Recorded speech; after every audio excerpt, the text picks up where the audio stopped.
በነገስታት ፊት በኩራትና በድፍረት የሚናገሩ ታላቅ አባት ናቸው። ለማህበረሰቡ በወቅቱ ድምጽ ይሆኑ ነበር።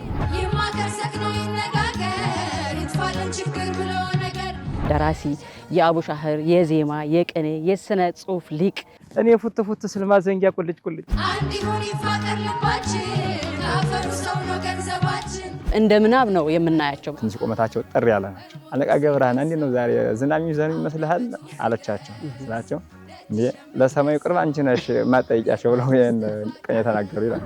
አለቃ ገብረሃና ለኔ ቅማ አያት ነው የሚባለው። የተክሌ የልጅ ነኝ፣ አራተኛ ልጅ ነኝ ማለት ነው። አሁን ልክተተው ሐሳብ ታይ ማዘንጊያ ታይ ከዛም ቤት እሳት አለ ታይ ከዛም ቤት እሳት አለ የባለ አባት ልጅ ነው የባለ መሬት ያደገው በጮማ በማር በወተት አባ ገብረሃና ወንዱ አባ ዳገት ነይ በማናቸው ባለ ሀገር ዝም ብሎ ባውድማም ሆነ በመሸታ በማይበር የሚዋገው የሚተርተው ዝም ብሎ አባ ገብረሃና እንዴ ሁሉ አባ ገብረሃና በልጅ በአባታችንና አፍ እንደዚህ ያለ አይወጣም። አንዳንድ ነጠቃ ይኖራሉ። ከነኚህ ከሶስተኛና ከአራተኛ ትውልድ ጋር በዓልን ለማሳለፍ ከናንተ ጋር ተገናኝተናል። አለቃ አቧራቸውን አራግፈው ሲነሱ ምኒልክ እንግዲህ አለቃ ምን ይበጅህ ብለዋቸዋል። ድሮስ እርግጫ ላይ ዘርሽ ወርቁ ነው አምላክሽ የዘራሽ ኢትዮጵያችን ገና ሰካለሽ ጭራሽ። ለመላው የክርስትና እምነት ተከታዮች እንኳን ለጌታችን ለመድኃኒታችን ለኢየሱስ ክርስቶስ ልደት በዓል በሰላም አደረሳችሁ አደረሰን።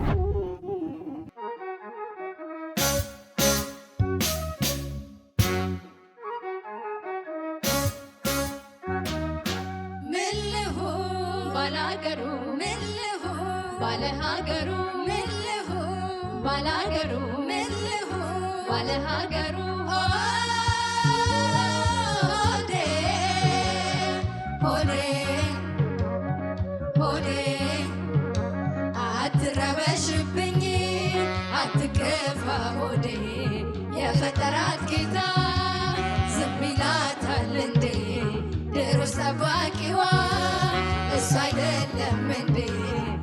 ሰላም ጤና ይስጥልን ክቡራትና ክቡራን የኢትዮጵያ ቤተሰቦች፣ ለመላው የክርስትና እምነት ተከታዮች እንኳን ለጌታችን ለመድኃኒታችን ለኢየሱስ ክርስቶስ ልደት በዓል በሰላም አደረሳችሁ አደረሰን።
የዛሬ የበዓል መርሃ ግብራችን የምናስተላልፈላችሁ ከዚህ ከባህር ዳር ብሉ ናይል ሪዞርት ሆቴል ነውና ዛሬ እዚህ የተገኘንበት ሚስጥር እጅግ ታላቅ አባት ቤተሰቦች ጋር አብረን ልናሳልፍ ነው። እሳቸውም አለቃ ገብረሃና ይባላሉ። አለቃ ገብረሃና ደራሲ፣ የአቡሻህር፣ የዜማ፣ የቅኔ፣ የስነ ጽሁፍ ሊቅ፣ የሰብአዊ መብት ተሟጋች፣ ዳኛ እንዲሁም ደግሞ በነገስታት ፊት በኩራትና በድፍረት የሚናገሩ ታላቅ አባት። አብዛኞቻችን ማንነታቸውን በተወሰነ መልኩ ልናቅ እንችላለን። ቀሪዎቻችን ደግሞ እንደ ምናብ ነው የምናያቸው። ምናልባት ከስራዎቻቸው የተነሳ ተጨባጭ አይደሉም ብለን የምናስብ ሰዎችም አለን። ዛሬ እዚህ የተገኘ ነው ይህንን ለማጥራት ከነኚህ ከሶስተኛና ከአራተኛ ትውልድ ጋር በዓልን ለማሳለፍ ከእናንተ ጋር ተገናኝተናል። መልካም በዓል በድጋሚ ላለው እናንተን ደግሞ እንኳን ደህና መጣችሁ። እንኳን ደህና ቆይሽ።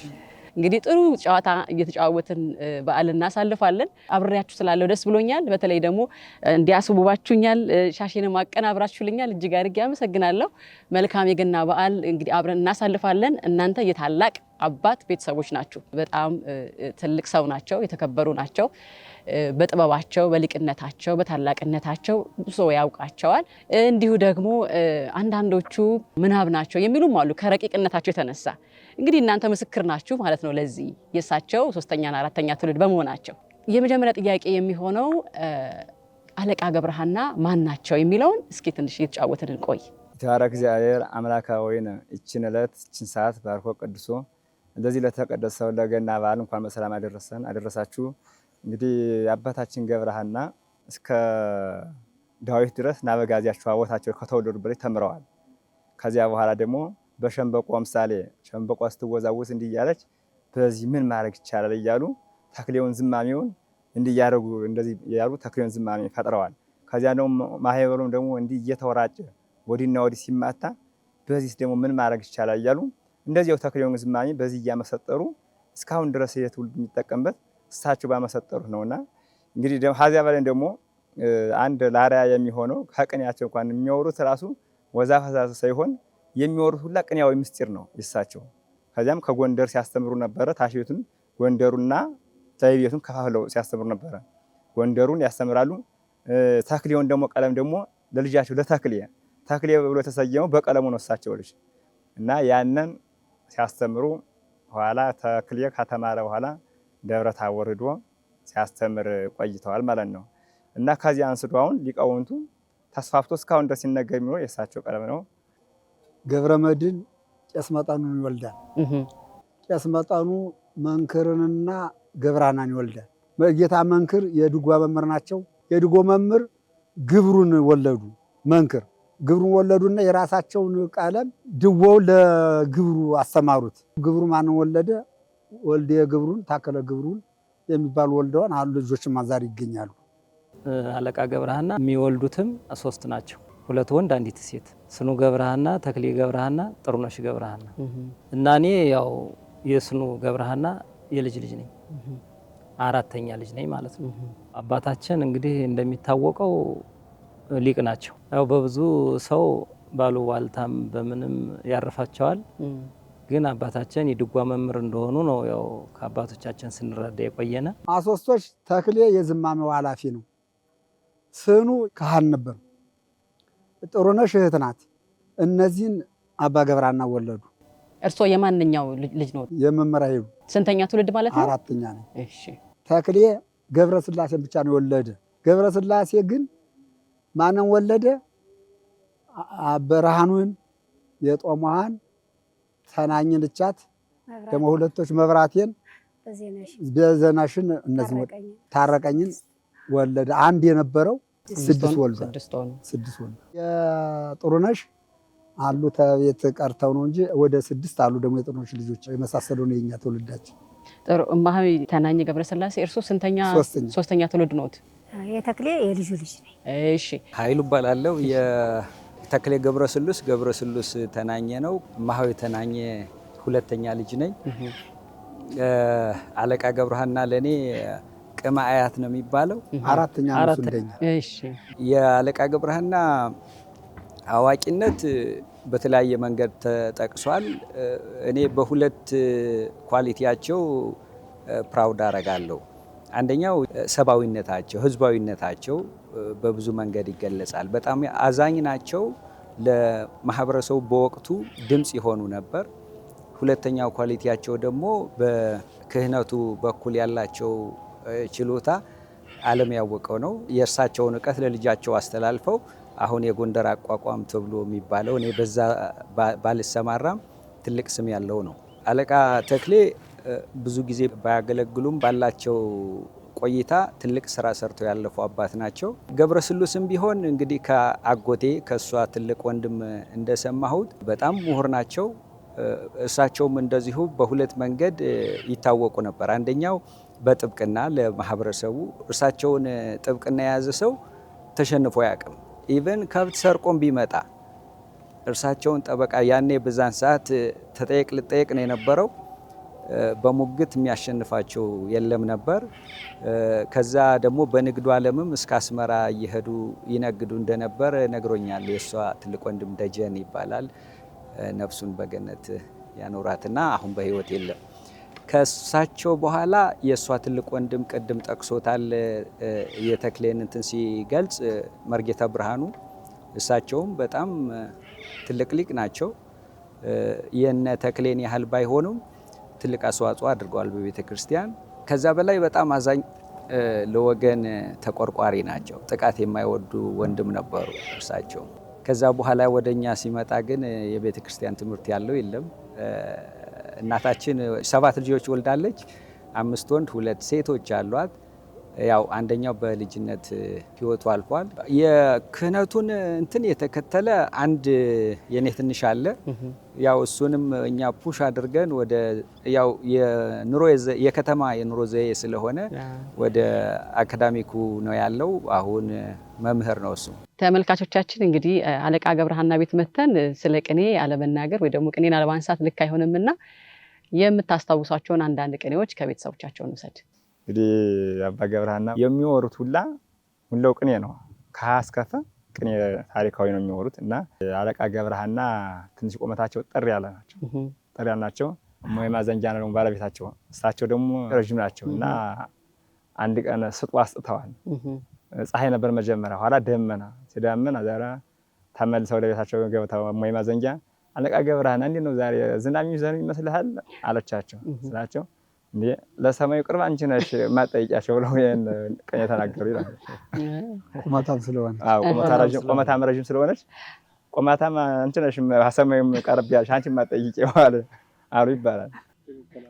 አባታችን ሊቅ ናቸው፣ የታወቁ ናቸው። አሁን አጉረቤት አንዲት ሴት ነበረች ወዳጃቸው ይባላል። አሁን ወይዘሮ ማዘንጊያ ውሃ ሊቀዱ ይሄዳሉ። ልጃቸውን አዛንጋለው አለቃ ተቀምጠዋል ይሄዳሉ። ሲሄዱ ያችን ሴትዮ ወዳጃቸው ኑራል ያጉረቤት ይጠሩና ያመጧቸዋል።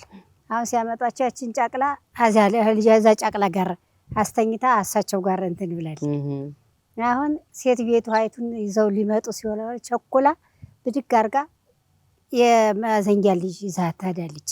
የራሷ ልጅ ትታ ሴትዮዋ ጉረቤቷ ስትሄድ እማሆይ ማዘንጊያ መጥተው ጫቅላው ሲያለቅስ ብድግ ቢያደርጉት የሌላ ልጅ፣ ይሄ ልጅ ማን አመጣው? የማን ነው ልጅ? እዚህ ሰዓት ልክተተው፣ አሁን ልክተተው ሀሳብ ሲሉ ተይ ማዘንጊያ ተይ፣ ከዚያም ቤት እሳት አለ፣ ተይ ከዚያም ቤት እሳት አለ ካሉ ይባላል። እንደዚህ ይላሉ።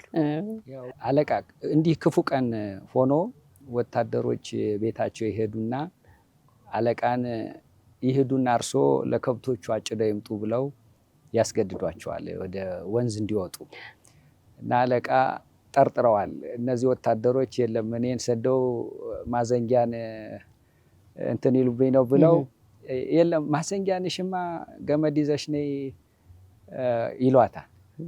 ሂድ አንተን ነው ሂድ ያለ እሳቸው እዚህ ይሆኑ ሲሏቸው አስገድደው ሲሰዷቸው አይ እኔ ሳጭድ እሷ ትታቀፋለች ብዬ ነው።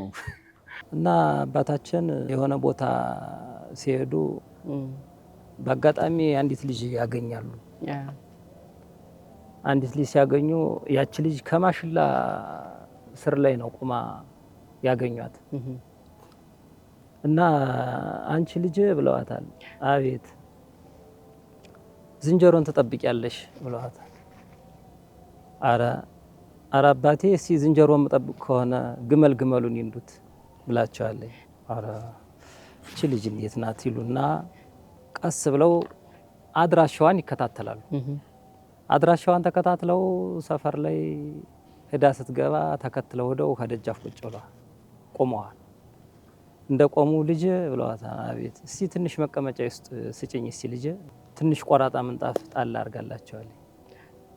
እቺማ ታንሰኛል ልጄ፣ ሀያ አባቴ እሷን ጨርሷትና አክለውታለሁ ስትላቸው ከዚያ በኋላ ዝም ይሉና አያሆንም በትክክል በቃ እቺ ልጅማ ነገር አለ ይሉና ዝም ብለው ይቆዩና ጭራቸውን ከመሬት ጣል አድርገው ያያሉ። ከዚያ ዶሮይቱ መታ ጭራዋን ተካ አደረገቻት። አረ ልጄች ዶሮ ጭራዬን በለይብኝ። አይ አባቴ ዶሮ ድሮስ አርሳን ቆፍራ ትበላለች ጭራ አይደለም ትበላ። አሃ እቺ ልጅማ ወደ ቤተ መንግስት ያስፈልጋታን ይሉና ተመልሰው ቤተ መንግስት ደዋል። ቤተ መንግስት ይሄዱና አረጌቶቹ ብለዋል አቤት እንዲህ ያለች ልጅ እንዲህ ብላት ይሄን አለችኝ። ስለዚህ ጤፍ ተጭኖ ይላክላትና ጤፉን ቆጥራ ትድረስበት ትላክልኝ ይላክላት ብለው እዚያ ቤተ መንግስት ሲናገሩ ያ ቤተ መንግስት ያው ባጋስስ ጭኖ ጤፍ ልኳል። ጤፍ ሲል ከዚያ ቤተሰብ ምናምን እናት አባት ተጨንቋል።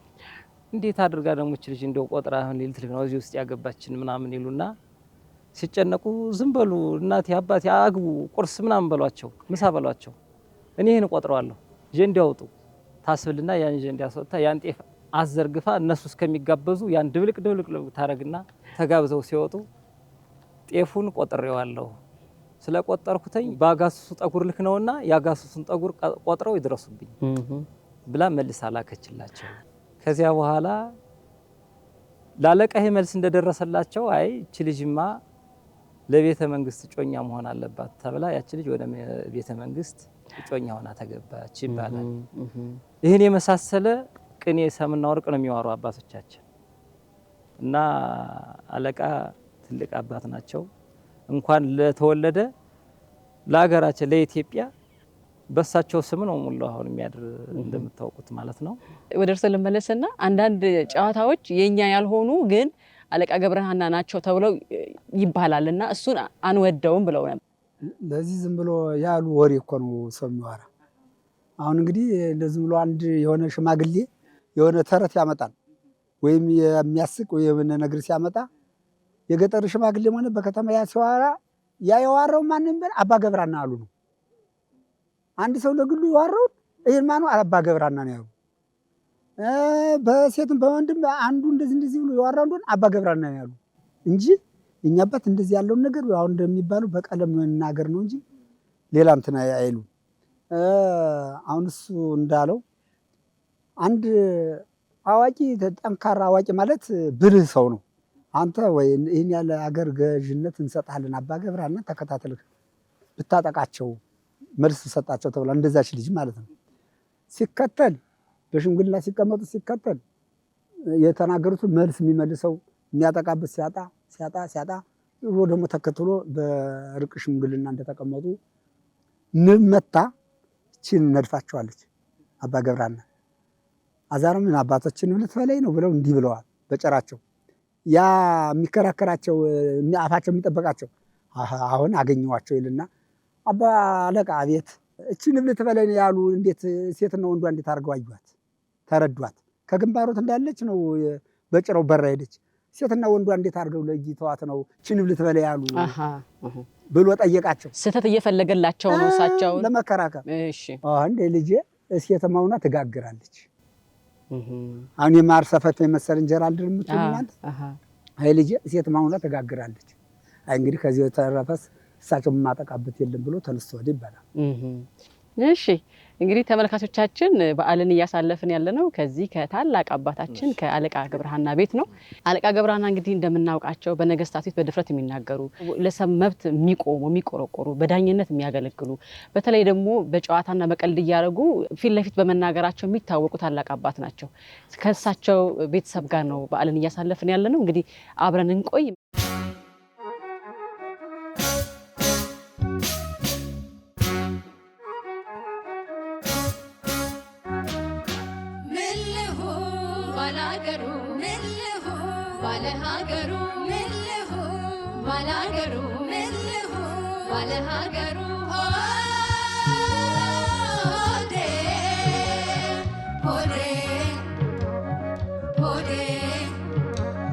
አትረበሽ አትከፋ ሆዴ የፈጠራት ጌታ ዝም ይላታል እንዴ ድሮስ ጠባቂዋ እሱ አይደለም እንዴ ኧረ እናቴ ሆዴ ኧረ አገሬ ሆዴ ልበደለሽና ምን ላርግልሽ ሆዴ ለመቼ ሊሆን ነው ባንቺ መወለዴ በእናትና በአገር ይቀለዳል እንዴ ብትኖር አይደለም ወይ መክበር መወለዴ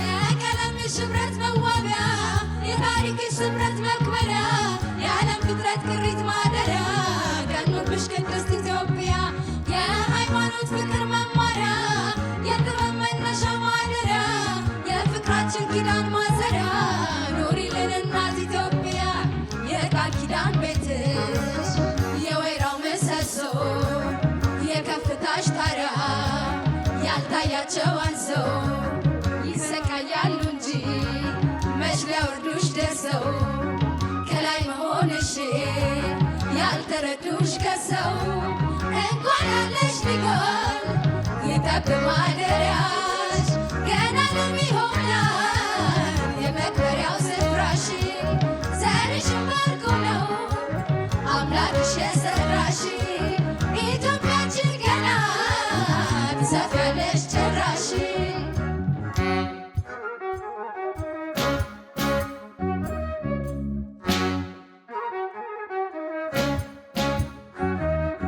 ምን ልሁን ባላገሩ ምን ልሁን ባለሀገሩ ምን ልሁን ባላገሩ ምን ልሁን ባለሀገሩ ሆዴ ሆዴ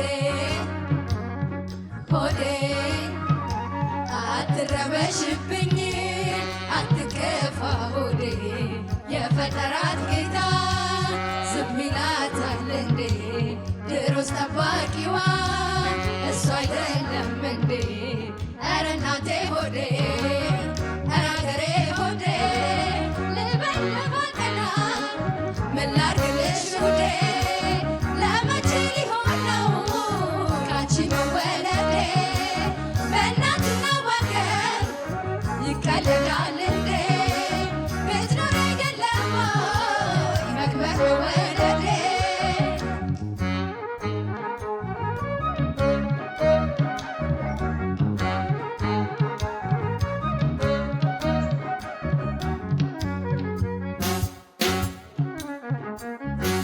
ምን ችግር ቢገጥመው ባላገር ተስፋ አይቆርጥም ከቶ ስላገር ይማከር ሰክኖ ይነጋገር ይጥፋልን ችግር ብሎ ነገር እሸት ውጥረት ይትረፍ ቤታችን ይደጉ ይፍኩ ልጆቻችን አንድ ይሁን ይፋቀር ልባችን ከአፈሩ ሰው ነው ገንዘባችን ጠፍተን ከርመን እንኳን እርሙኑ ሲደርሰው አውደ ዓመቱ ሲደርስ ደጅሽ የምንደርሰው የእናት መስተፋቀር መችለቁን መንፈሱስ ልጆችሽ መተናል ተይዘን ባንቺ ሱስ እንኳን ያለሽ ሊጎል ይጠብ ማደሪያሽ ገና ለም ይሆናል የመክበሪያው ስፍራሽ ዘርሽን ባርኮ ነው አምላክሽ የሰራሽ ኢትዮጵያችን ገና ትሰፊያለሽ ጭራሽ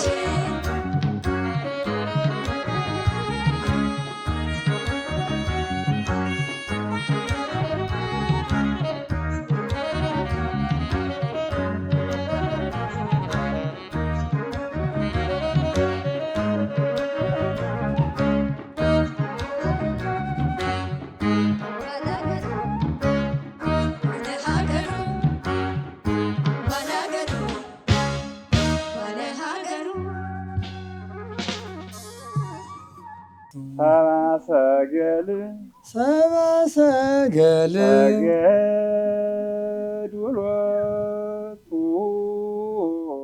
በድጋሚ በያላችሁበት መልካም የገና በዓል እየተመኘን ጨዋታችንን እንቀጥላለን። እንግዲህ ወደ መምህር ልመለስና እርስዎ እንግዲህ እሳቸውን የልጃቸውን የተክሌን አቋቋም እያስተማሩ ይገኛሉ። ያውን በነፃ 7 ዓመት ያህል እንግዲህ ብቻውትን እየለፉበት ያለ ተግባር ነውና ይሄ ነገር እንዲቀጥል ምን መደረግ አለበት ብለው ያስባሉ? አዎ እንግዲህ ይሄ እንዲቀጥል እንግዲህ ሰው ካገኘን አሁን የሚገርመው ነገር ናበጋ ላይ ለ70 ዓመት ስቀመጥ ውሃ አለ። ከበጋ ላይ ደህና ነው። ክረምት ላይ ግን ውሃ አለ። ተማሪዎች ወደ ሰፈር መዛወር አይችሉም እና በዚያን ሰዓት በጣም እቸገራለሁ። ደግሞ ቆርቆሮም የለም፣ ሳጎጆች ናቸው። በጣም ያፈሳሉ። ክዳንም ብዙ ስለሌለ ሳርም ስለሌለ በዚያ በጣም እቸገራለሁ። በዚህ ተማሪዎች ይፈልሳሉ። ከትምህርት ገበታቸው ተነስተው ወደ ሌላ ቦታ ዝም ብለው ይሄዳሉ፣ አቋርጠው ማለት ነው። ይሄ አንድ ትልቅ ችግር ነው እና ይሄን ቢቀረፍ ወደፊት ታይቶ ትምህርቱ እየቀጠለ ነው፣ እየተስፋፋ ነው። አሁን ግን ከጎናችሁ ነው የሚል ካለ ወደፊት እየቀጠለ ይኖራል፣ ለትውልድ ትውልድ ይስተላልፋል ማለት ነው እና እኛ ለማስተማር ዝግጁ ነን። በጣም ጥሩ። ናበጋ ማለት ምን ማለት ነው? ምናልባት ለማያውቁ ወጣቶቹ የዛን ጊዜ እንትን ነው ውሃ የነበር ድሮ በአባቶቻችን በና አባ ገብረሃና ጊዜ ማለት ነው። አሁን የዛን ጊዜ እንደዚህ የለም። አሁን ጭቃው ደግሞ ስለዚህ እህሉም ቢገኝ ጭቃው እንደልባ አስገባ። በበጋ የሆነ እንደሆነ ጫማ አድርጎ ይከዳል። ክረምት ሲከድ ጫማ አልቦ ሰው አይሄድም፣ ወይ ደግሞ ምርኩዝ አልቦ አይሄድም። በምርኩዝና ጫማ አልቦ የምትመጡ በበጋ ኑ፣ ክረምት አትምጣ፣ ናበጋ በበጋ ማለት ነው። ናበጋ የተባለበት ክረምት አትምጣ በጋና ማለት ነው። ናበጋ የተባለበት በዚህ ነው። የናበጋ ስም የአባታችን ቦታ ታድሶ የተጠራበት በዚህ ነው። እነዚህም ደግሞ ያስመጠኑ ጸጋን አግብቶ መንክርንና ገብረሃናን የወለደበት ነው። አባ ገብረሃና እነ ተክሌን የወለደበት ነው። እነ ስኑን እነ ጥሩነሽን የወለደበት ነው። አዚያ ግን ያን ቀለም ግን ተዘግቶብን ይኖር ነበር። እሳቸው መጥተው ያለ ደሞዝ 7 ዓመት አገልግለውበት ስለሆኑ አሁን እኛ የምንደግምበት ቦታው ሰፋ ያለ ራሱ ዛሬ ትንሽ ቦታው እንደማንቀሳቀስ ሆኖ አሁን እኛ እኮ ነፍሳችን ሽጠን መምጣት ማለት ነው። ወደ ወረታ አንቀሳቀስም። በዓለም ውስጥ ናበጋ ኢየሩስ እንደ ኢየሩሳሌም ነው የሚጠራውንም ይህ እየተጠራ ግን እንደሳቸው ያለ መምህር የአባታችን ቀለም መምህር ያልተቀጠረበት ሆኖ ተዘግቶብን ያለ አሁንም እሳቸው ጀምረውልን የነበሩ መጥተዋል። 7 ዓመት አንድ ደሞዝ አልቦ አሁን ሰው ያገለግላል። ይህንን ነገር እንደሳቸው ያለ ተቀጥሮ ትምህርቱ እንደተስፋፋ ይዝለቅልን የሚል ነው። እውነት ነው። አባታችን የዚህን ያህል ሊቅ ሆነው ሳለ ለሀገር ትልቅ ወሳትነት የከፈሉ ሆነው ሳለ ለሕዝብ ተቆርቋሪ ሆነው ሳለ ታሪካቸው በሚገባው ልክ አልተጻፈም ወይ ደግሞ በሚገባው ልክ ማስታወሻ አልተደረገላቸውም። እንዲሁ ደግሞ የእሳቸው ቀለም የልጅ ልጆቻቸው ደግሞ ወጣቱ ትውልድ እየተቀበለው ስላልሆነ ይህንን ዝግጅት የምትከታተሉ ሁሉ ታሪካችንን እናስቀጥል የሚል መልእክት ነው ያላችሁ። ይህንን ነው የምናውቀው። ተመልካቾቻችን እንግዲህ በእውነት የአለቃ ገብረሃና ታሪክ ያው ተነግሮም አያልቅም። በቅኔ አዋቂነታቸው እናውቃቸዋለን፣ በተረታቸው እናውቃቸዋለን፣ በሊቅነታቸው እናውቃቸዋለን። ረቂቅ እንደሆኑ በርካቶች ይናገራሉ። በእሳቸው ልክ ግን በክብራቸው ልክ በሰሩት ልክ ደግሞ ማስታወሻ አልተደረገላቸውም እና ይህን ማስታወሻ ይደረግልን የሚሉ ናቸው። እንግዲህ ቤተሰቦቻቸው በእርግጥም ይገባቸዋል ከሰሩት ነገር አንጻር፣ እንዲሁም ደግሞ ለቤተ ክርስቲያን ባደረጉት ደግሞ በከፈሉት ዋጋ ለሕዝቡ ደግሞ ድምጽ ሆነው ዳኛ ሆነው ያገለገሉበትን ዘመን እንግዲህ የሚረሳ አይደለም እና እኚህን አባት እናስታውሳቸው መልእክታችን ነው። እንግዲህ በዓልን እያከበርን ያለ ነው። በድጋሚ እንኳን ለጌታችን ለመድኃኒታችን ለኢየሱስ ክርስቶስ ልደት በዓል በሰላም አደረሳችሁ አደረሰን እንላለን። ተመልካቾቻችን እንግዲህ በዓል እንደመሆኑ መጠን አሁን ደግሞ ድፏችን ይመጣል፣ ድፏችን ይቆረሳል። ከዛ በኋላ ደግሞ ያው የአዝማሪ ጨዋታ ይኖረናል። ተከታትለን ደግሞ እንመለሳለን። በድጋሚ በያላችሁበት መልካም በዓል።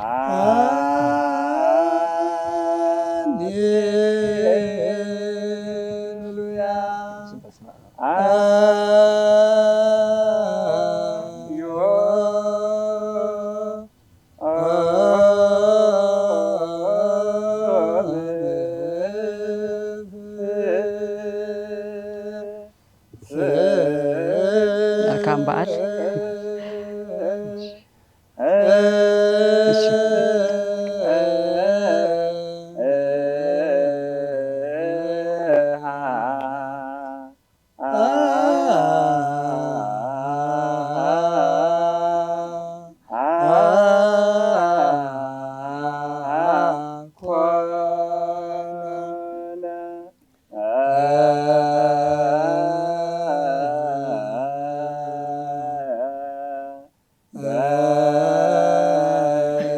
መልካም በዓል።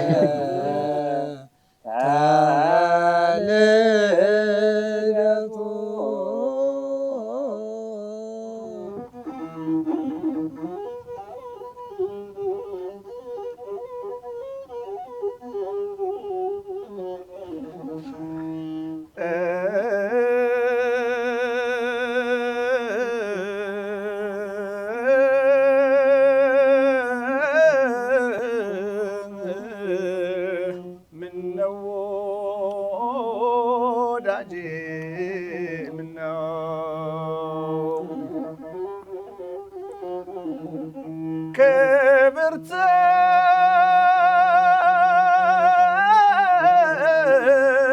መስገን የኛ ጌታ ክብርት መስገን የኛ ጌታ ከጧት አንስት እስከ ማታ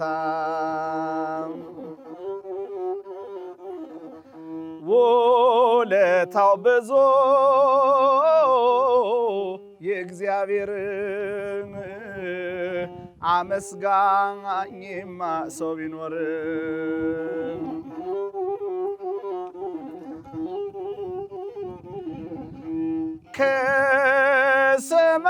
ከሰማይ ሰማይ ወርደህ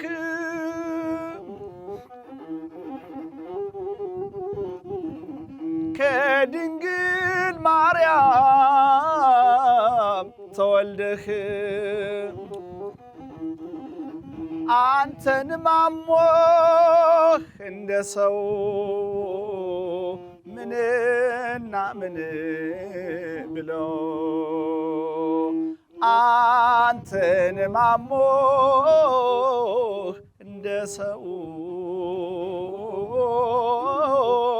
ምንና ምን ብለው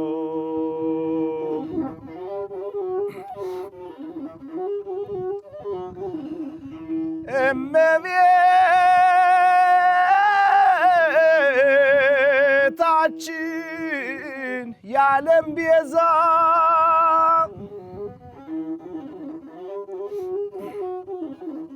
ተሰዳ ነበር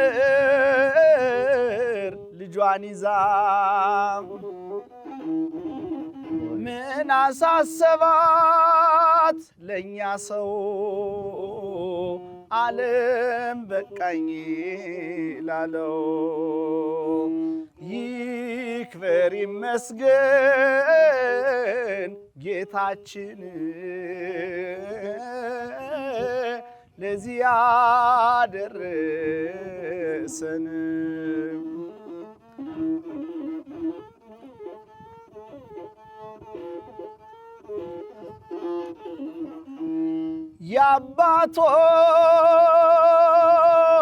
የአባቶቻችን ዋና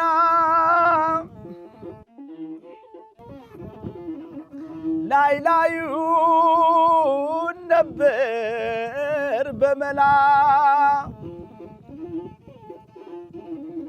የዛሬ ልጆች ይበልጣሉ ውስጥ ለውስጥ ይሄዳሉ የዛሬ ልጆች ይበልጣሉ ውስጥ ለውስጥ ይሄዳሉ የጭዋ ልጅ ተዋርዶ እንጨት ሰበራ ቆላ ወርዶ ሲያነደው ያድራል ሌሊቱን ቀን የሰበረውን ሲያነደው ያድራል ሌሊቱን ቀን የሰበረውን በላንተ ታውቃለህ የምንኖርበትን የምንከርምበትን ሰው ኑሮውን እንጂ አያስብም ሞቱን አያስብም ሞቱን አያስብም ሞቱን እመቤቴ ወልዳ ተወልዶ ጌታዬ ተወልዶ ጌታዬ ምን ይዣታለሁ አዎይ መከራዬ አዎይ መከራዬ አዎይ መከራዬ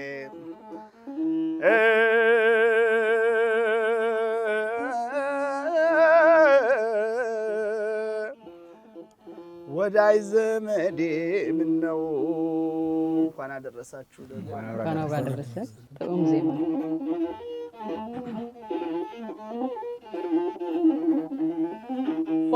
ሆዬ ያለው ሳይዋደድ ለሞተው መናደድ የኔ ዓለምህም ዘንድሮ አንቺና እኔ ጎንሽና ጎኔ አይገኝም እንጂ ሲገኝማ እንዴታ አይገኝም እንጂ ሲገኝማ እንዴታ እንዲህ ተሰባስቦ ከአባ ገብራና ቤተሰብ ጋር ሳቅና ጨዋታ እየየው ደማሜ እየየው ደማሜ ስናወራውማን ስንዘረዝረው ስትናገሩማ ስንዘረዝረው ስንናገርማ ስናወራውማ ስንዘረዝረው እንደ አባ ገብረሃና የሚደርሰው ማን ነው? እየየው ደማሜ እየየው ደማሜ እየየው ደማሜ እየየው ደማሜ ነይ ነይ የኔ አበባን ነማሞ ነማሙ ብሉልኝ ጠጡልኝ ለደ ቤታቸው ገና አይደል በዓል አይደል የካህን ቤት የደራሲ ቤት ብሉልኝ ጠጡልኝ ለደ ቤታቸው አባ ገብረሃና ይልግስናቸው እየየው ደማሜ እየየው ደማሜ እማሞ ነይ ነይ ነይ እማሞ ነይ ነይ ነይ ነይ ነይ የኔ አበባ ከማገሩ አንስቶ እስከ ምሰሶው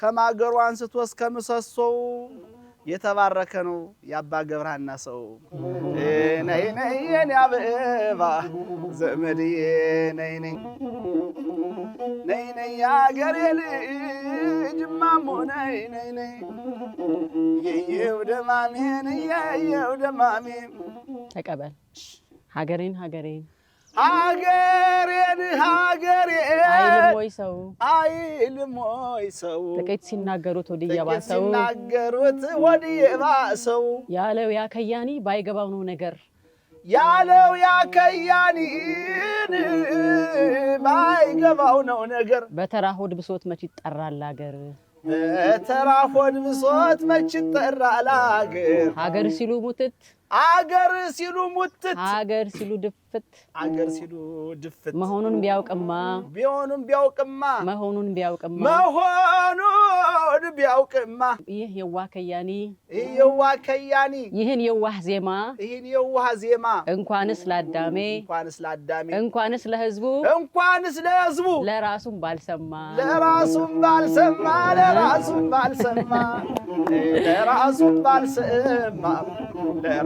ባልሰማ ቀጥሉ ደግሞ እናንተ እማሙ ነይ ነይ ነይ እማሙ ነይ ነይ ነይ የየው ደማሜ የየው ደማሙ ነይ ነይ አገሬ ቻሌ ልገጥምለት ነው ይሄን ያመጣው ቻሌ በጣም እሺ ነይ ነይ አገሬ ልጅ እማሙ ነይ ነይ ነይ አንተ ያለቃ ልጅ ያቻሌ ገደቤ ያቻሌ ገደቤ አንተ ያለቃ ልጅ አንተ ያለቃ ልጅ ብንል ኮርተህን ነው ብንል ኮርተህን ነው ብርሌው ያባትህ ብርሌው ያባትህ ጠጁም የራስህ ነው ጠጁም የራስህ ነው ጠጁም የራስህ ነው ብርሌው ያባትህ ጠጁም የራስህ ነው እማሙ ነይ ነይ ነይ ነየው ደማሙ እስከ ዛሬ ድረስ ነበርነ በዝና ነበርነ በወሬ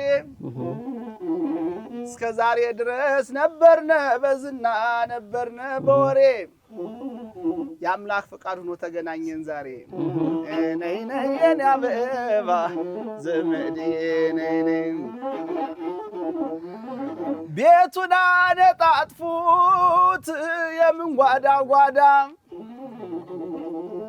ቤቱን አነጣጥፉት የምን ጓዳ ጓዳ ምስራቄ መታለች የክብር እንግዳ ነይ ነይ ያገሬ ልጅ ዘመዴ ነይ ነይ አንቺም ወይ ተናኝ አንቺ ያለቃው ልጅ አንቺ የተክሌ ልጅ አንቺ ያለቃው ልጅ አንቺ የተክሌ ልጅ አንቺ የተክሌ ልጅ አንቺ ኃይልዬ እናት አንቺ ኃይሌ እናት አንቺ ያለቃው እናት ነውርሽን ወቂ ነውርሽን ወቂ መቀነቱን ትተሽ በድሪ ታጠቂ መቀነቱን ትተሽ በድሪ ታጠቂ አሄ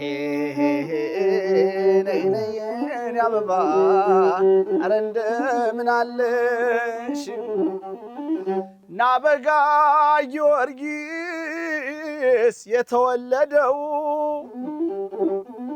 ያቋቋሙ ጌታ የቅኔውም ጌታ የድጓውም ጌታ ናበጋ ጊዮርጊስ የተወለደው አባ ገብረሃና ምን አመላለው አሄ ለኢትዮጵያ ቤተ ክህነት ያበረከተው እንዴታ ታላቁ ሰውዬ ማን ነው የሚጠላው አሄ ታላቁን ከያኒ እስቲ ላክብረው እስኪ ዛሬ በመሰንቆይ ደግሞ እኔ ላወድሰው እየየው ደማሜ ከምስራቄ ጋራ እስኪ ላወድሰው ከዚክሩ ጋራ እስኪ ላወድሰው የቅኔው ባላባት የናበጋው ነው አሄ እናና ነይ ነይ እናና ነይ ነይ ነይ ነይ አበባ ዘመዴ ነይ ነይ ኦሆ ነነነ ዘመድዬ ነይ ነይ አበባ የባለ አባት ልጅ ነው የባለ መሬት ያደገው በጮማ በማር በወተት ቅኔ እየዘረፈ ዱጋ እየደረሰ አቋቋሙ ሁሉ እንዲሁ እያበጀ የባለ አባት ልጅ ነው የባለ መሬት ያደገው በጮማ በማር በወተት አባ ገብረሃና ወንዱ አባ ዳገት አሄ ነይ ነይ አበባ እንደምንድነሽ በቅኔ በድጓ በቅኔ በዱጓ በዝማሜ ተጋ በዝማሜ ተጋ አለቃ ገብረሃና ናበጋ ናበጋ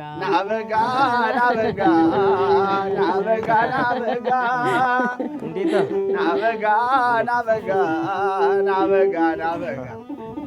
ናበጋ ጊዮርጊስ ይሸጣል ብልኮ አሁን የገጠምሽው ትክክል ነው ትክክል ነው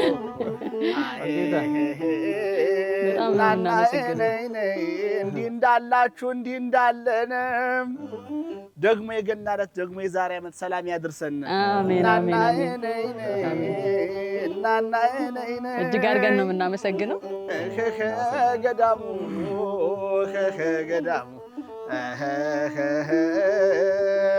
መልካም በዓል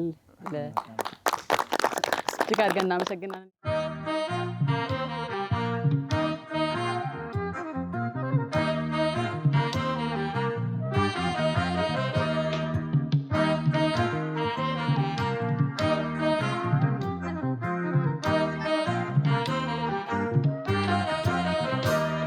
ዘፈን ማሞቅ አይደለም ወድሻለሁ ማለቴ ሳልጠራሽ ያላድም በቀን ውስጥ 3-4 ኧረ እኔስ ወድሻለሁ ኧረ እኔስ ወድሻለሁ ንግግሬ ላይ እንኳን መሸኘችሽ ያውቃለሁ ኧረ እኔስ ወድሻለሁ ኧረ እኔስ ወድሻለሁ ንግግሬ ላይ እንኳን መሸኘችሽ ያውቃለሁ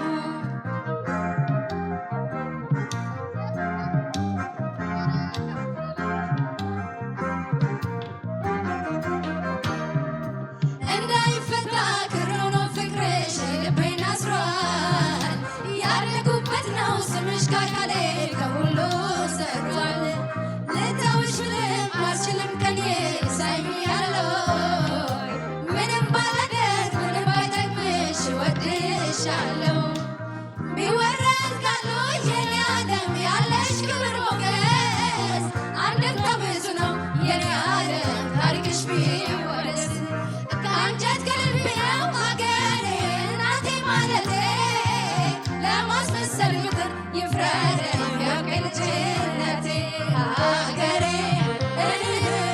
እናቴ ሀገሬ ሀገሬ እናቴ ሀገሬ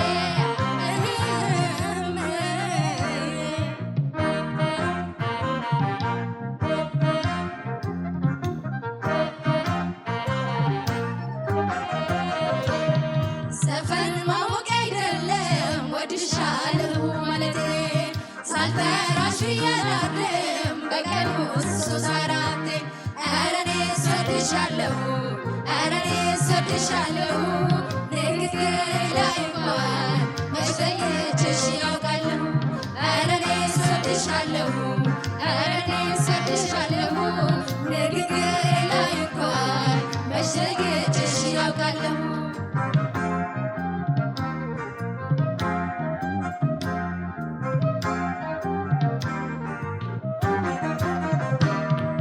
ለምለሙን የረገጥኩበት እግሬ ይፈርዳል ርቄስ ብሄድ እናትነትሽ እንዴት ይከብዳል አንቺን አንቺን ነው ሌላን ማያውቅ ሁሉ ነገሬ የመውደዴ ልክ በፍቅሬ ትርጉም ይለያል የኔ ቢወራ ያልቃለው የኔ ዓለም ያለሽ ክብር ሞገስ አንድምታው ብዙ ነው የኔ ዓለም ታሪክሽ ቢወደስ ከአንጀት ከልቤ ነው ሀገሬ እናቴ ማለቴ ለማስመሰል ብትም ይፍረደኝ ያውቀኝ ልጅነቴ ሀገሬ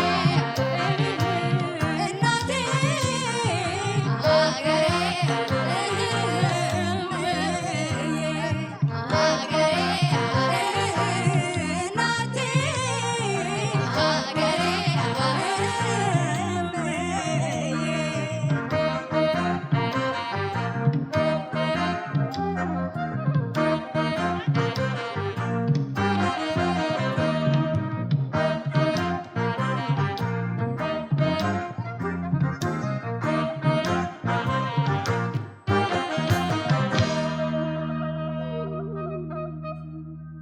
የተወደዳችሁ የጦቢያ ቤተሰቦች እንግዲህ ዛሬ በባህር ዳር በብሉ ናይል ሪዞርት የበዓልን ፕሮግራም እያዘጋጀን እንገኛለን። የምንገኘው ከአለቃ ገብረሃና ቤተሰብ ጋር ነው። በድጋሚ በያላችሁበት መልካም በዓል እያልን እንግዲህ ወደ ወጋችን እንመለስና እንግዲህ ስለ አለቃ ገብረሃና እየተጫወትን ነው የምንገኘው። ያው እንግዲህ አባታችን መቼም እንደምታውቁት በተረትና በምሳሌ በቅኔ ነው የሚጠቀሙ እና አጋጣሚ የሆነ ቦታ ሄደዋል። የሆነ ቦታ ሄደው እንግድነት ገብተው ድስት ተጥዶ ወጥ ሲሰራ አይተዋል። እንግዲህ በተፈጥሮ አሳ ሲሰራና አምባዛ ሲሰራ ጨው ብቻ ነው፣ ውሃ የለውም። በደረቁ ነው የሚሰሩ እና አለቃ ያን ወጥ ሲያዩት አሳ ውሃው ድስቱ ሞልቶ እንደ መዋኘት ማለት ነው አይተዋታል። ያሉበት ቦታም ሌላ ቦታ ነው። አይ ብለው አልቅሰዋል። ኧረ አለቃ ኧረ ምን ሆነዎት? ኧረ ምን ሆነዎት? ኧረ አልቅሱ። አይ አሳገሯን ስትገባ እኔ ቁጭ ብዬ ቀረሁ። አሳገሯን ስትገባ እኔ እዚህ ቁጭ ብዬ ቀረሁ። እንግዲህ ደጋገር ነው ያሉት። ወጡ ደግሞ ባይሩ ቀጥ ነው ወጡ። ከዚያ በኋላ ኧረ ያልቅሱ ዝም ይበሉ። አንዲት ጥገት ለምን ሰጠውታለን? አልቅሱ ላገሮት መግቢያ እስቲ በሉ። አይ እኔ ፉት ስል ማዘንጊያ ቁልጭ አይ ብለው ደግሞ አልቅሰዋል። ኧረ ዝም ይበሉ ማዘንጊያ ደግሞ አንዲት ጥግ 6 ቁማቸውን ይዘው ናበጋገቡ ይባላል ብለዋሉ ይባላል። ይሄን የመሳሰለ ነው አባታችን የሚያቀርቡ። ጥበበኛ ናቸው። ይሄን ይመስላል። አለቃ አንድ ልጨምርና በነገርሽ ላይ ቅድም ከጠየቅሻቸው አንዳንዶቹ ከመጽሐፍም የተለያዩ ሰዎች ጽፈውታል። እኔ የማላምነባቸው አንዳንድ ዘመዶችም ሲመጡ ስጠይቅ እነሱም የማያውቃቸው ታሪኮች አሉ። ከባለጌ ጋር የተገናኙት ነገሮች ብዙዎቹ ቤተክርስቲያን ውስጥ እንዲያሉ የሚለው በእርሳቸው እውቀትና የህይወት ታሪክ እንደምታየው ከውልደታቸውም ይመሰክራል ማንነታቸውን እና እርሳቸውን የማይገልጹ ነገሮች አሉ። ግን ያም ሆኖ እርሳቸው ደግሞ ያሏቸው አስተማሪ ነገሮች አሉ። እንዲህ ወደ ዘጌ ጣናን አቋርጠው ይሄዳሉ። እዚህ ጣና ስላለ እና እንግድነት ቀርቦ ያቀረቡላቸው እንግዲህ ወጡ ቀጠንጠን ብሏል። ሴትዮዋ መጣው ይብሉ አለቃ እያለች ደጋግማ ትጠይቃቸዋለች። አይ ይሄማ የመጣውበት አይደል እያሉ አዎ አለቃ በአጋጣሚ ካልጋ ላይ ተጋድመው እንቅልፍ የወሰዳቸው መስለው ከቤታቸው ነው ተኝተዋል። እና ከጎረቤት አዲስ ቀሚስ ያሰራች ሴትዮ አለቃን መርቁኝ ልትል መታለች። ከዚያ አለቃ ተኝተዋል። እንቅልፍ ግን አልወሰዳቸውም። የተኙ መስለው ልጅቱን ያዋታል። ልጅቱ ልትመረቅ መታ ቀና ብላ ስታይ ካለቃ ቤት ቋንጣ አለ። አይ አለቃ ከተኙስ እስከሚነቁ ቋንጣውን ላንሳ ብላ ያች ልጅ ያችን ቋንጣ ሽምጥጥ አድርጋ ከጉዝጉዙ አድርጋ በጣም እንዳታበዘው አለቃ እንደመንቀሳቀስ ብለዋን ያላዩ መስለው ከዚያ በኋላ ቀና ይሉና አለቃ ተኝተዋን ብዬ ተነሱን ሲመርቁኝ አዲስ ቀሚስ ለብሼ ገዝቼ አሰርቼ አባቴ ሲመርቁኝ ብላ መታ ከጉልበታቸው ደፋ ስትል አይ ልጄ የበኋ ይለቅ ጥሩ ልብስ ቋንጣ የሆነች ብለው መረቋት ይባላል። ቋንጣው ተጉዝጉዞ አለ። ወደ ቤተ መንግስት ደግሞ በአብዛኛው ሰው የሚያውቀው ይሄ ግዕዙን እርሳቸው ያግዙኛል። እሺ ሀድጎ ነው የሚባለው የሰውየው ስም ያው በአብዛኛው ያውቋል ብዬ ነው። ይሄ እዚህ ሰው ጋር ሁልጊዜ አይዋደዱም። እሱም አፄ ቴዎድሮስ ዋና አገልጋይ ነው የነበረው እና ስለማይወዱት ሁልጊዜ ይወርፉታል። አህያ እያሉ ነው የሚጠሩት። ለምን ነው አህያ የሚሉት ሲባል አባቱ ያወጣለት ስም አይደል? በግዕዝ ሀድጎ ማለት አህያ ነው ይላሉ። ሀድግ ነው ሀድግ። ከዛ ይሄን ሲሏቸው ሰውየው ይከሳል። ቴዎድሮስ ጋር ያቀርባል። ወጧቸዋል ቢሉ አልሰማቸዋሉ እና መጨረሻ ላይ አሁንም ይሄውን ሰውዬ ይሰድብና ሲጠይቋቸው አህያ ሸራህያ እያልኩ ስጸልይ ሰምቶ ነው እንጂ እኔ አህያ አላልኩትም ይላሉ። አፄ ቴዎድሮስ መፍረድ ሲከብዳቸው እንግዲህ ይለይላችሁ ትግል ተጋጠሙና አሸናፊው ይለይ ይሏቸዋል። አንዳንዶች አለቃ አሸንፈዋል ይላሉ።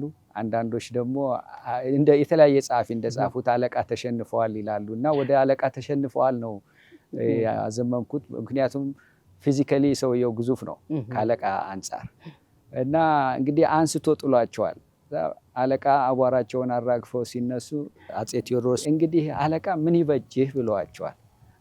ድሮስ እርግጫ ላይ አይደል ብለዋል።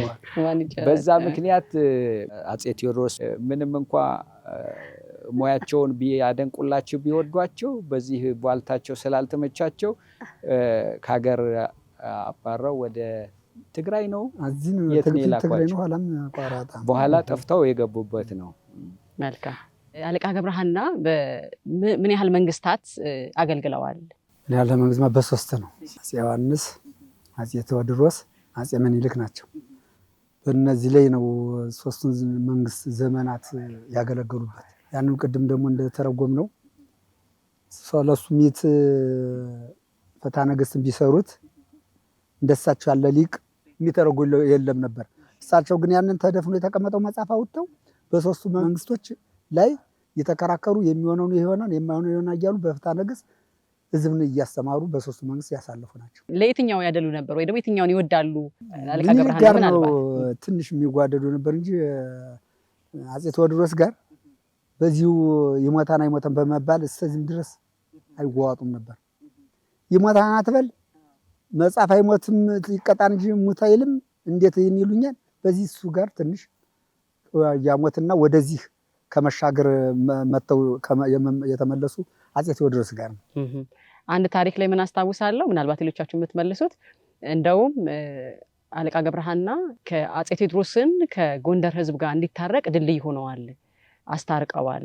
መጀመሪያ አካባቢ እሳቸውም ተቃዋሚ ነበሩ። ነገር ግን ከህዝቡ መታረቅ ሲፈልጉ አፄ ቴዎድሮስ አቀረቧቸውና እንዲያግባቧቸው ሆኑ። ከዛ በኋላ የጎንደርን ህዝብ ችግሩንም ጥቃቱንም ለአፄ ቴዎድሮስ በመንገር ሁለቱን የማስታረቅ እድል አግኝተዋል ይባላል። እና ይህንን ነገር ማንም ያጠራል? ካነበብኩትና ከሰማሁት አለቃ በቴዎድሮስ ጊዜ ቴዎድሮስ ይወዷቸዋል፣ ግን ቀልዳቸውን ቧልታቸውን አይመቻቸውም እና በዛ ምክንያት ቢወዷቸውም እየወደዷቸው ከእርሳቸው ያራቁበት ብዙ አጋጠመኝ አለ። የእሳቸውን ሰብአዊነት የሚያሳይ ታሪካቸው ፎገራ ውስጥ እሳቸው የሚያስተዳድሩት ደብርና አጥቢያው ድርቅ በተመታ ጊዜ የደብሩን ገንዘብ አውጥተው ለማህበረሰቡ ያድላሉ። ጊዜውን ይውጣ ክፉ ቀኑን ይውጣና ክፉ ቀን ሲወጣ ይመልስልኛል ብለው ይሰጣሉ። ከዛ በዚህም ተከሰው ተከሰው ቀርበው ነበረ እና ይሄም አልበቃ ብሎ ችግሩ ሲጠናባቸው ልጃቸውን ተክሌን ሙቻለሁ ብለው ይልካሉ፣ የተስካር ማውጫ እንዲላክላቸው እና በጣም ያዝኑና ቤተመንግስቱ ፀሐይቱ ምኒልክም በጣም ያዝኑና በጣም ይወዷቸዋል። በጣም አዘኑ። በቂ ገንዘብ ላኩላቸው እና ያን ገንዘቡ አምጥተው የችግር መውጫ አደረጉና ችግሩ ሲወጣ ተመልሰው ወደ ቤተመንግስት ይሄዳሉ። ወደ ቤተመንግስት ሲሄዱ እንዴ ቁጭ ብለው አይተዋቸዋል። አረ አለቃ መጡ፣ አረ ሙቶ የለ ይላሉ ምኒልክ።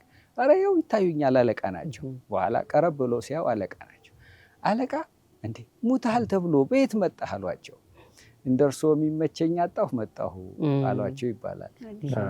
አማን አማን መንክር ስብሐተ ልደቱ ሰብአ ሰገል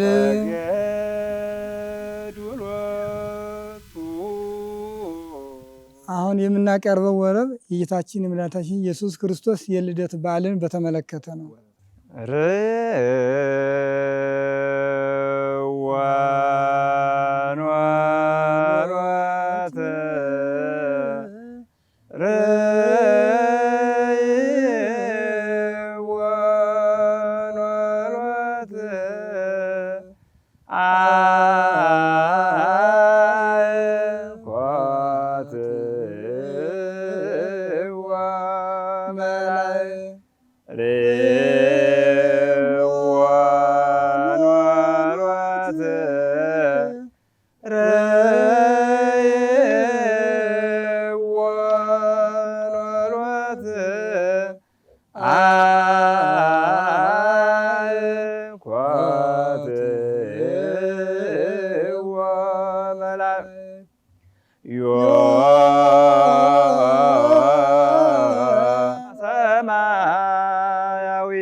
Yo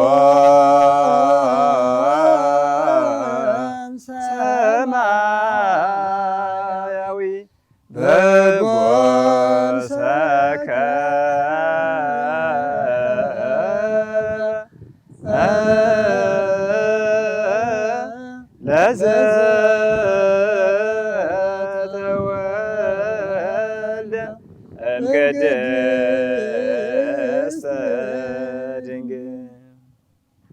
ተመልካቾቻችን እንግዲህ በያላችሁበት በድጋሚ መልካም በዓል እየተመኘን አንድ እንግዳ ተቀላቅለውናል። እሳቸውም መርጌታ ቃለ ጽድቅ ንጉሴ ይባላሉ። ጥቂት ደግሞ ከእሳቸው ጋር ስለ አለቃ ገብረሐና እንጨዋወትና በኋላ ደግሞ ስለ ዝማሜው ደግሞ የተወሰነ ሰዓት እንወስዳለን።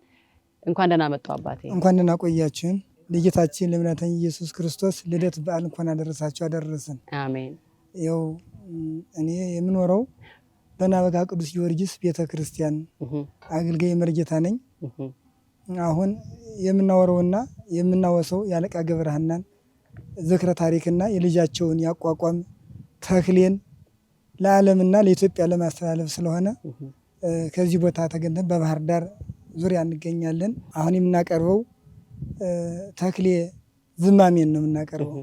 አለቃ ገብረሐና በናበጋ ቅዱስ ጊዮርጊስ ቤተክርስቲያን ሲያስተምሩ ተክሌን አቋቋምና ጎንደርን ያስተምሩ ነበር። ተክሌ አቋቋምን ለልጃቸው በህቡ በስውር ገደል ቆፍረው ናበጋ በሸንበቆ የተከበበ መሬት ነው። ያንን ሲወዛወዝ እንዴት አድርጌ ልዝመመው ሲል ተክሌ አቋቋሙን ሸንበቆ ወዲና ወዲህ ይወዛወዝ ነበር። ሲወዛወዝ ይታያን ሸንበቆ ብሎታል። ይታየኛል፣ እሱን እያየ ዝመም ብሎታል አባታችን። ይህን አስተምሮታል። ጎንደር ያቋቋምን ደግሞ በጣዕመ ዜማው እንስ ያለ ነው። ይህን ደግሞ ለህዝቡ አሳትፎታል። እስከዚህ ድረስ አለን እኛ። እርስዎ የእሳቸውን ፈለግ እያስቀጠሉ ይገኛሉ? አዎ፣ እኔ ጎንደር የታች ቤት ነው። ጎንደር ይሆን ታችኛውን ቤት ነው። ላይ ቤቱን እሳቸው ነው ሲያስተምሩ። እሺ፣ ስለዚህ ጥቂት ጊዜ እናሳልፍ። አዎ፣ እሺ፣ ዝማሜውን። እሺ፣ ዝማሜውን። እሺ፣ ተክሌ አቋቋም ላይ ተክሌ አቋቋም። እሺ። ሃሌሉያ ሃሌሉያ ዮም ፍስሐ ኮነ ዮም ፍስሐ ኮነ እንተ ልደቱ ለክርስቶስ በእንተ ልደቱ ለክርስቶስ እምቅድስት ድንግል እምቅድስት ድንግል ውእቱ ውእቱ ኢየሱስ ክርስቶስ ኢየሱስ ክርስቶስ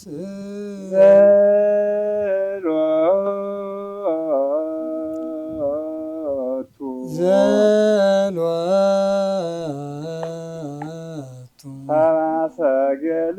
ሰብአ ሰገል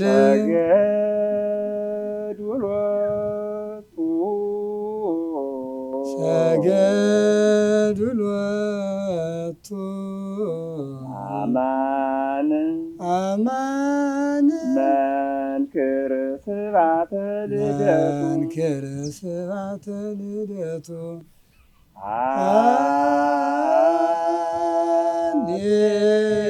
ሃሌሉያ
በጣም እጅግ አድርገን እናመሰግናለን።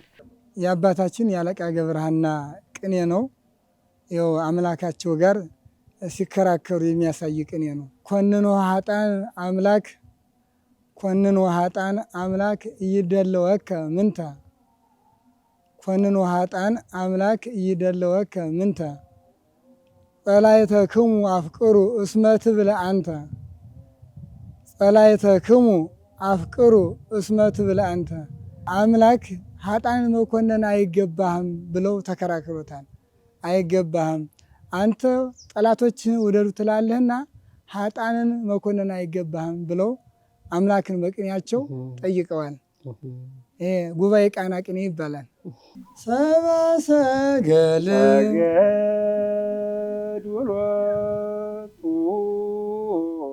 ለተክሌ ነው። ደብረ ታቦር ባስተማርበት ነው። በዚያ ነው እንትን የምለው ቀለሙ አሁን የሚነገረው ደብረ ታቦር መይተሙ ያለ እና በዚያ ነው የምቀኘው። ራሴ ባመሰጠርኩት ነው የምቀኘው። ኩሉ ይገይስ መንገረ ታቦር ፍጡነ ኩሉ ይገይስ መንገረ ታቦር ፍጡነ ንቋመ ተክሌ ቀለም እስመ ደብረ ታቦር ኮነ ኩሉ ይገይስ ወያስተበርክ መንገረ ታቦር ፍጡነ ንቋመ ተክሌ ቀለም እስመ ደብረ ታቦር ኮነ። እንግዲህ ሁሉ ይሄዳል ወደ ደብረ ታቦር። እንግዲህ ማይተሙ ተክሌ ያቋቋም ያለ ምንጩ ናበጋ ቢሆንም ማይተሙ ዛሬ እየተሰጣለ ደብረ ታቦር ነው እና ሁሉ ሊቃውንቱ ወደ ደብረ ታቦር ይሄዳል፣ ይገሰግሳል፣ ይሰግዳል ነው የሚለው ቅኔው። ምን ሊያደርግ ነው? ምቋመ ተክሌ ምቋመ ሐና ገብረ ሐና የእሳቸው ቀለም በደብረ ታቦር ላይ አለና ሁሉ ይገዳ ወደዛ ቦታ ይሄዳል የሚል ነው። አሮት ያሰማል። አማን መንክር ስብሐተ ልደቱ የጦቢያ ቤተሰቦች በያላችሁበት በድጋሚ መልካም የገና በዓል እንመኛለን። የበዓል መሰናዳችንን እያስተላለፍንላችሁ የምንገኘው ከዚህ ከባህር ዳር ብሉ ናይል ሪዞርት ነው። የብሉ ናይል ሪዞርትን ለቀረጻው ስለተባበራችሁ እጅግ አድርገን እናመሰግናለን። እንግዲህ ጨዋታችን እንዲህ ይመስል ነበረ። በእርግጥ ዛሬው ከእናንተ ጋር በዓልን ስናሳልፍ አንድም ቁጭታችንን አንድም ታሪኩን ደግሞ ለማጉላትን ጭምር ነው እዚህ ድረስ የመጣ ነው። እናንተም ይህን ያደረጋችሁት የአባታችን ታሪክ ተዳፍኖ እንዳይቀር እንዲሁ ደግሞ ትውልዱ በልኩ እንዲረዳቸው እንፈልጋለን፣ ለእሳቸውም ተቋምም ይሁን ማስታወሻ እንዲደረግ እንፈልጋለን የሚል ሀሳብም አላችሁ። ይሄ ሁላችንም የምናምንበት ጭምር ስለሆነ ምናልባት ለማጠቃላይ የሆነን ዘንድ ልትሉ የምትፈልጉት ሀሳብ የቀረ ነገር ካለ ከእያንዳንዳችሁ ልውሰድና ፕሮግራማችንን እንዘጋለን። የሊቁ አለቃ ገብረሐና ሀገር ቤተክርስቲያን በህንፃ ላይ ይገኛልና ይህም ህንፃው እንዲጠናቀቅ ባለው አስተዋጽኦ ትብብር እንዲደረግና ቤተ ጉባኤውም እንዲስፋፋልን ሐውልቱም በቃ ከሚመጥኑ ቦታ ላይ እንዲሰራልን አሳስባለሁ። ዝማሬን የደረሰው ያሬድ ነው። ያሬድ እንደገና ያሬድ በዓለም ሲለይ ያሬድን ቀለም በእንደነዚያ መምህር በመቋሚያ በዝማሜ ተክልን አስተማረበት። ዳግማዊ ያሬድ የተባሉት በዛ ነው እርሳቸው ዳግማዊ ያሬድ የተባሉ እንደዚህ አድርገው እንደገና ያሬድ እንትን ቢል ልጃቸውን የያሬድን ቀለም ዝማሬውን በመቋሚያ እየዘመሙ ቅድም እንደተነገሩ በሸንበቆ በባህር ማዕበል አምሳል እንደዚህ አድርገው የያሬድን ዝማሬ በዝማሜ ልጃቸው እንዳስተማሩት አሁንም ደግሞ እሳቸው ያንን አስተምረው ከዓለም ተለዩ ሁሎች ማለት ነው። ያንን ከቦታው ሰው ተተክቶ ከቦታው ተቀጥሮልና ያ ተነስቶ እንዲገለገልበትና ለዓለም እንዳይረሳ የሚል ነው ድጋሚ ያቀረብኩበት። እሺ አሁን ቀደም ድሮ ሂጄ አላውቅም ነበር ልጅ ሳለሁ እንደመጣሁ። አሁን ግን ሂጄ ሳየው እንደሌላው አይደለም፣ እንደ ስሙና እንደ ሁኔታው አይደለም። እንዲያው ይወራል ስለ አለቃ ገብረሃና ስለ ምናምን ሁሌ ይወራል፣ ግን ወሬ ነው እንጂ እዛ ላይ ተግባሩ አላየሁትም። ቤተክርስቲያኑም የተስተካከለ ነገር የለውም። በጣም ይቆጫል። መቆጨትና ስም አይደል የስም መጥሪያ የዘር ማሰመሪያ ስለሆነ እንደሌላው ቤተክርስቲያን ተከብሮ ተሰናድቶ ቢሆን ደስ ይለኛል። ቤቱን ቢሰራላቸው መምህር ቢቀጠርላቸው ስማቸው ማይጠፋም። ስተልፈተ ህይወት ለልጆቻችን የምናወርሰው ነገር ነው እና ይሄማ ይቆጫል መቆጨቱ። መልካም ሌሎቻችሁ የምትጨምሩት አለ? ቤተክርስቲያኑ እንግዲህ ፈርሶ እየተሰራ ነው ያለ እና ወደ 3 ዓመት እየሆነ ነው። ምንም ነገር ረዳትም የለውም ምንም የለም፣ ባለበት ነው ያለ። መቃረቢያ ላይ ነው እንግዲህ ቅዳሴውም እየተካሄደ ያለ፣ ማህሌቱም እየተካሄደ ያለ። ከዛም እንደው ጀምሮ ደግሞ ጉባኤ ቤቱ ደግሞ ከተቋረጠ ቆይቷል። ወደ 7 ዓመት እያስቆጠረ ነው። እኔ ከነበርኩ በኋላ ከዚያ ፊት አሁን የቅኔ መምህር አሉ እንጂ በአቋቋም ዋናው ምንጩ ላይ ያቋቋም ትምህርት እየተሰጠ የለም እስካሁን ድረስ ማለት ነው። ምን ነው ያ መሰጠት ያቋረጠበት የሚንከባከበው ስለሌለ ነው። የኔ በይ ስላጣ ትንሽ አቋቋሙ ከቦታው ላይ ሌላ ቦታ ላይ አለ፣ ግን ከቦታው ላይ ከዋናው ከምንጩ ላይ የለም እና ይሄ በእናንተ ትብብርም ደግሞ በዚህ ሚዲያ ደግሞ የምትከታተሉ ሰዎችም ደግሞ እንዲሁ ደግሞ እናንተም እየሰማችሁ ስለሆነ ያላችሁን ደግሞ እየቀረባችሁ ናበጋ ጊዮርጊስን ተክል ያቋቋም ሆኖ ማይተም ቤትም ወደፊትም እንትን ይልና ደስ ይላል የሚል ነው እና እንግዲህ ተክልም እንግዲህ ደብረ ታቦር ላይ በእውነቱ ለብዙ ዓመታትም እንግዲህ እድሜያቸው ቢያጥርም ብዙ ነገር ሰርተዋል። እስካሁን ድረስ እየተነገረ ያለ የእሳቸው ቀለም ነው። እንግዲህ ቅድም ይወን ፍስሐ ሆነ በእንተ ልደቱ ለክርስቶስ እነሆ ደስታ ሆነ የጌታችን ኢየሱስ ክርስቶስ እምቅድስት ድንግል ከእናታችን ድንግል ማርያም ተወለደ። ዘሎቱ ሰባ ሰገል ሰገሩለቱ ሰባ ሰገልን ሰገሩለት እያሉ ያን ሁላ አመስጥረው የዘመሙ መጀመሪያ ገብረሃና ናቸው። ከገብረሃና ደግሞ ተክሌ ልጃቸው ተቀበለ እና ይሄ እስካሁንም ድረስ እየተወሰነ ያለ ደብረ ታቦር ላይ ያለ፣ ግን ዋናው ከምንጩ ላይ ቢሆንልን ወደፊት ቢቀጥልልን እናንተ በትህትና እንጠይቃለን።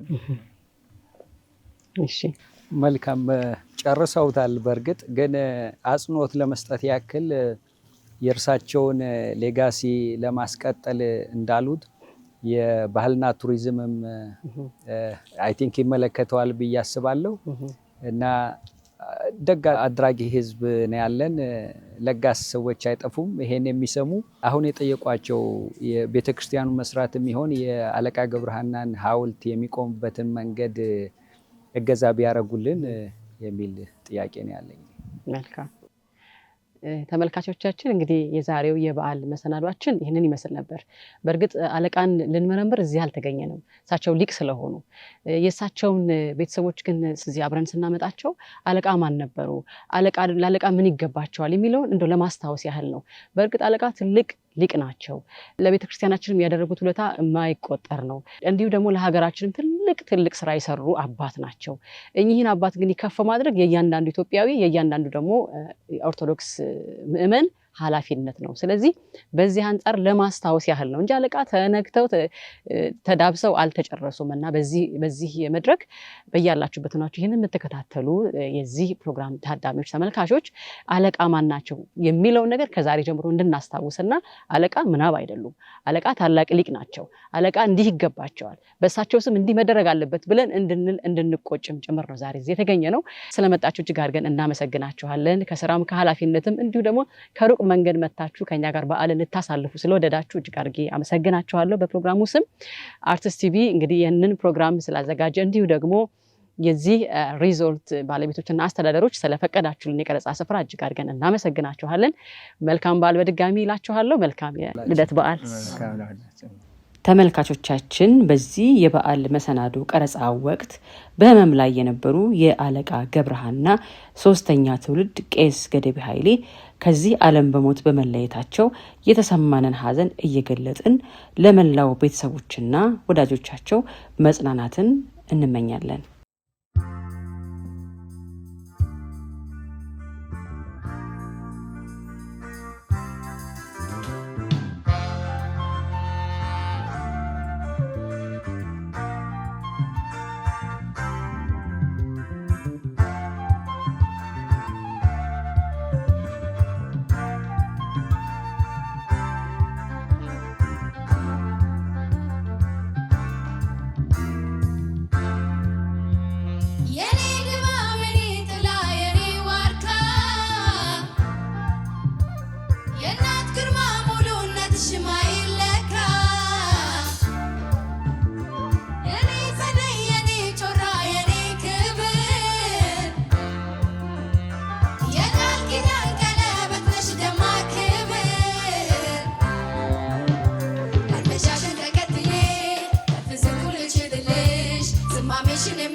የዛሬው መሰናዷችን ይህንን ይመስል ነበር። አብራችሁን ስለነበራችሁ እጅግ አድርገን እናመሰግናችኋለን። መልካም በዓል በድጋሚ